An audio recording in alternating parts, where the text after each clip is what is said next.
자기 육체적인 내가 건강하다 느꼈던 나의 육체적인 것에서부터 단절이 돼. 또 여러 가지 이런 새로운 변화들이 와지는데 이 변화를 인식하기 이전에 내가 감당할 수 없을 정도로 나를 오버하는 겁니다.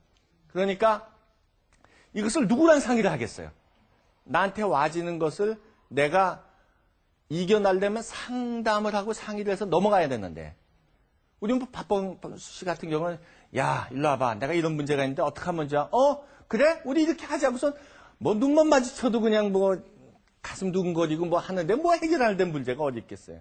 그러나 10년이 지나고 20년이 지나고 30년이 지난 다음에는 내가 상대를 해야 될 남편과 또 내가 상대해야 될 부인과 대화를 통해서 아니면 어떤 액션을 통해서 뭐가 바꿔지고 해결이 돼야 되는데 해결보다는 불만이 먼저 나가는 거예요. 그래서 제가 아까 이 우울증을 주제로 온 그 환자분의 문제를 가지고 지금 갱년기의 변화들을 지금 말씀을 드렸는데 또 한 분은 제가 기억나는 분이 한 분이 계셨어요. 어디 아파서 오셨어요? 그랬더니 억울해요. 억울해요. 그러니까 억울해야. 억울하면 경찰서나 뭐 그런 쪽으로 가셔야 되는 거 아닌가요? 저 다음 주에는 저 경찰서 한 분 모셔다가 저 강의를 좀. 예. 예. 왜 억울하세요? 그래서 왜 억울하냐 그랬더니 예. 자기가 여지껏 이렇게 살아온 게 너무 억울하대요. 아. 그러니까 자기는 여지껏 남편 위해서 살아왔고 자식 위해서 살아왔고 그랬는데 이제 아까처럼 다 떠나버리고 이제는 나한테 남은 게 병밖에 없다고 생각하니까 너무 억울하대요. 어떤 사람은요. 어디 아파서 오셨어요? 그랬더니 선생님 전 신나요. 근데 허리가 좀 아파요. 아주 굉장히 밝게 또 생각하는 사람도 있어요. 그래서 왜 그러나 그랬더니 그럼 참 재밌는 분이셨어요. 자기가 이 월경을 할 때는 늘 나이가 많아도 애를 가지면 애가 4명이 있었어요. 4명이 많은 그 분이셨죠. 근데 이렇게 하다 보니까 늘 이 애를 갖는 게 두려움에 떨어가지고 그랬는데 이제 폐경이 되니까 이제 애를 가질 걱정을 안 해도 된대요. 신나 죽겠대요. 그러니까 바람을 펴도 이제 모르겠대요, 남편이. 자기가 폐경이 되니까. 이건 농담이고. 어쨌건 폐경이 됐는데도 앞에 어떤 분은 여성의 완전히 기능을 잃어버리는 것처럼 생각해서 완전히 우울증에 빠져진 사람이 있는 반면 이제는 내가 임신을 안 해도 되는 걱정이 있고 이제는 매달 안 아파도 되고 빈혈도 안 생겨도 되고 이제 참 프리해졌다 하는 그 생각에 폐경을 좋게 받아들이는 사람도 있어요. 제가 지금 잠깐 처음부터 여러 가지 제 환자를 통해서 왔던 부부관계의 문제점과 갱년기의 변화를 말씀드리면 잠깐 정리를 할게요. 형태는 여러 가지다. 증세도 여러 가지다. 그러나 제가 지금 중년기 부부의 건강함을 유지하기 위해서는 첫째, 여러 가지 형태가 있지만 잘 진단을 받아야 되겠다는 겁니다. 내 부부관계를 진단을 받아보는데 나의 육체적인 변화, 또 심리적인 변화, 사회적인 변화를 다 점검받자 하는 얘기를 먼저 드리는 거예요. 남편의 신체적인 변화, 또 사회적인 변화, 뭐 직장의 변화, 또 형제 간의 또 부모와의 관계 이런 것의 변화를 진단을 해보자.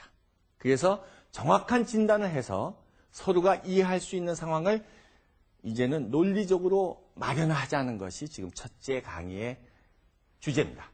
좀 더 이해를 돕기 위해서 그 중년 여성의 변화를 좀 더 자세히 좀 말씀드리려고 해요. 이런 갈등과 내 몸의 신체의 변화가 왜 오는가? 특히 폐경을 앞두고 있는 분들의 변화는 그 모든 것이 여성 호르몬의 변화입니다. 그 에스트로겐이라고 하는 이 물질의 난소에서 만들어지거든요. 그런데 우리 여러분들께서 지금 그 식사 중에 이제 기름기 많은 거나 콜레스테롤이 높아지는 걸 굉장히 겁내하시잖아요.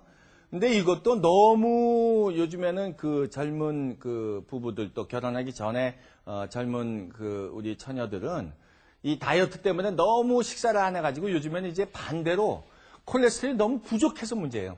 옛날에 우리 어머님들은 지금 거의 한 60세, 70세 되신 분들 초경이 언제냐고 물어보면 다 19살, 20살 때 했다 그럽니다. 왜냐하면 필요한 콜레스테롤이 없기 때문에 호르몬이 만들어지질 않아요. 그런데 희한하게 영양 상태에 따라서 초경은 19살, 뭐 요즘엔 13살에 하니까 굉장히 뭐 빨라졌죠. 영양 상태가 좋으니까. 그런데 초경은 이렇게 다를 수가 있는데 폐경은 희한하게 나라에 따라 또 영양 상태에 따라 또 잘생기고 못생긴 거에 따라 상관없이 똑같아요. 거의 비슷해요. 물론 개인 차이가 있지만 평균을 내보게 되면 48세에서 52세 그 사이가 제일 많이 생겨지는데 거의 폐경은 똑같은 나이라 그래요. 그 폐경이 뭐냐면 난소에서 만들어진 여성 호르몬이 부족해지기 때문에 그렇습니다. 그러면 이게 단순히 그냥 폐경만 없어지면 되겠는데 월경만 없어지면 되겠는데 우리 몸 안에서 여러 가지 변화를 가져와요. 우선 제일 급하게 먼저 오는 변화가 물론 자궁에 분비물이 없어지게 되죠. 그러면 이제 부부관계도 힘들어져요. 그러면 이제 부부 갈등이 또 생겨지는 아주 중요한 원인 중에 하나가 분비물이 없기 때문에 부부관계가 아주 힘들어지는 게 하나의 큰 문제가 될 수 있죠. 남자분들은 거의 같은 연령이면 남성 호르몬이 아직도 많고 그러기 때문에 계속 특별한 이유가 없으면 어떤 성적인 그런 그 부분에 갈등이 없거든요. 근데 부인은 당장 달라지거든요. 분비물이 없기 때문에. 그런 변화가 물론 오고 대뇌 변화가 많아요. 그래서 이래 화끈거리고 땀나고 하는 모든 증세가 어디서 붙었냐면 대뇌에서 나오는 여러 가지 호르몬들이 자극되는 호르몬도 있고 없어서 더 많이 만들려고 막 공장에다 주문을 많이 하듯이 여성 호르몬이 없으면 몸 안에 필요하니까 많이 만들려는 여러 가지 호르몬들이 나오는데 그것이 높아지는 거에 따라서 화끈 그냥 열이 나고 그것도 특히 상반신만 열이 나죠. 가슴이 막 두근거리게 되고 소변이 자주 마렵게 되고 관절이 아프게 되고 이런 변화들이 오게 돼요. 감정적으로 이 관련되는 그 부분에도 여성 호르몬이 부족하게 되면 자꾸 침체가 되고 우울증에 빠져지게 되는 것도 역시 갱년기성 우울증에 빠져지는 여성 호르몬 부족 때문에 생겨지는 것이고요. 그런데 그런 여성 호르몬이 부족해지는 게 단순한 그런 감정적인 그런 변화만이 아니라 실제로 동맥 경화 같은 것들이 일어나요. 혈관에 이 동맥이 있는데 이게 내막이 경화가 되면 이게 점점 두꺼워져서 이런 게 이제 혈관이 막혀지게 되는 변화가 폐경 이후 10년, 20년에 걸쳐서 그런 변화들이 막 나타나게 돼요. 그러면 이제 심장에 가는 혈관이 막혀지면 심근경색증이라는 심한 병에 걸리게 되고 또 뇌에 가는 혈관이 좁아져서 막혀지게 되면 중풍이 잘 생기게 되는 거고 콩팥에 가는 혈관에 이런 동맥경화가 막혀지게 되면 신장 만성 신부전증에 걸려지게 돼서 우리가 인공신장기를 돌려야 되는 그런 변화들이 오게 되는 거죠. 이런 여러 가지 변화들이 서서히 오는 것이 있고 급하게 화끈거리고 땀나는 급전적인 변화가 있고 또 방광과 요도에 여성 호르몬이 부족하게 되면 그쪽이 막 드라이업돼요. 말라져 갖고 소변을 30분도 안 돼서 또 보게 되고 가면 안 나오고 그래서 방광염인지 알고 가서 병원 가서 검사해 보면 아무 이상 없다 그러고 그것도 역시 폐경 때 호르몬이 부족하면 이렇게 되는 경우가 있어요. 이와 같이 호르몬이 부족하게 되면 우리 몸 안에 전신에 다 변화가 유방도 위축이 되게 되죠. 그리고 실제로 배에 있는 지방도 늘어나게 되죠. 또 많은 대사 과정이 늦어지기 때문에 여러 가지 분야에서 몸의 변화가 많이 있어요. 그래서 이런 변화들이 내가 어떻게 왔는가를 검사를 해보면 된다는 얘기고.